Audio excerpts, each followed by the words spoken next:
जैसे मनुष्य जीर्ण वस्त्रों को त्याग कर दूसरे नए वस्त्रों को धारण करता है, वैसे ही देही जीवात्मा पुराने शरीरों को त्याग कर दूसरे नए शरीरों को प्राप्त होता है। गीता के प्राय उद्धृत किए जाने वाले अनेक प्रसिद्ध श्लोकों में यह एक श्लोक है, जिसमें एक अत्यंत व्यावहारिक दृष्टांत के द्वारा यह स्पष्ट किया गया है कि किस प्रकार जीवात्मा एक देह को छोड़कर अन्य देह के साथ तादात्म्य करके नई परिस्थितियों में नए अनुभव प्राप्त करता है। व्यास जी द्वारा प्रयुक्त यह दृष्टांत अत्यंत सुपरिचित है।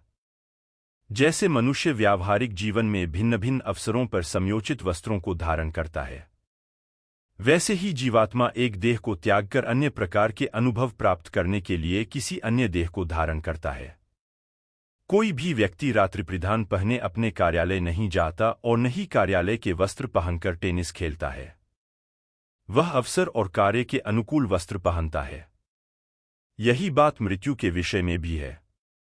यह दृष्टांत इतना सरल और बुद्धिग्राह्य है कि इसके द्वारा न केवल अर्जुन वरन दीर्घ कालावधि के पश्चात भी गीता का कोई भी अध्येता या श्रोता देह त्याग के विषय को स्पष्ट रूप से समझ सकता है।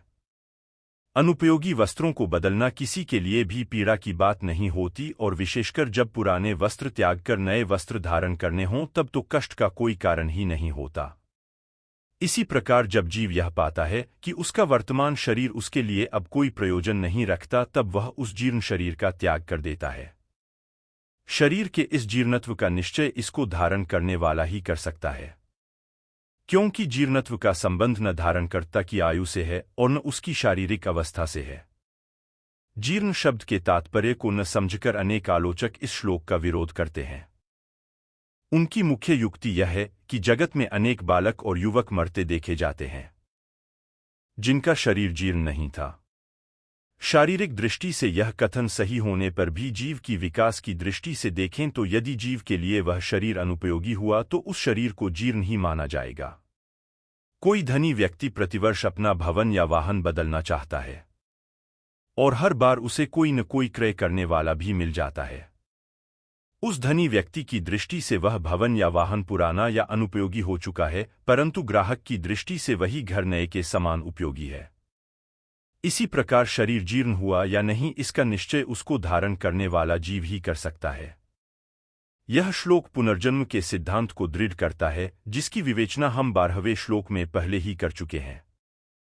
इस दृष्टांत के द्वारा अर्जुन को यह बात निश्चय ही समझ में आ गई होगी कि मृत्यु केवल उन्हीं को भयभीत करती है जिन्हें उसका ज्ञान नहीं होता है, परंतु मृत्यु के रहस्य एवं संकेतार्थ को समझने वाले व्यक्ति को कोई पीड़ा या शोक नहीं होता। जैसे वस्त्र बदलने से शरीर को कोई कष्ट नहीं होता और न ही एक वस्त्र के त्याग के बाद हम सदैव विवस्त्र अवस्था में ही रहते हैं, इसी प्रकार विकास की दृष्टि से जीव का भी देह का त्याग होता है और वह नए अनुभवों की प्राप्ति के लिए उपयुक्त नवीन देह को धारण करता है। उसमें कोई कष्ट नहीं है। यह विकास और परिवर्तन जीव के लिए है, न कि चैतन्य स्वरूप आत्मा के लिए। आत्मा सदा परिपूर्ण है, उसे विकास की आवश्यकता नहीं।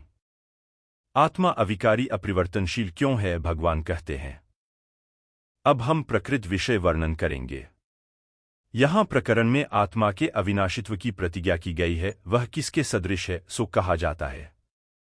जैसे जगत में मनुष्य पुराने जीर्ण वस्त्रों को त्याग कर अन्य नवीन वस्त्रों को ग्रहण करते हैं, वैसे ही जीवात्मा पुराने शरीर को छोड़कर अन्यान्य नवीन शरीरों को प्राप्त करता है।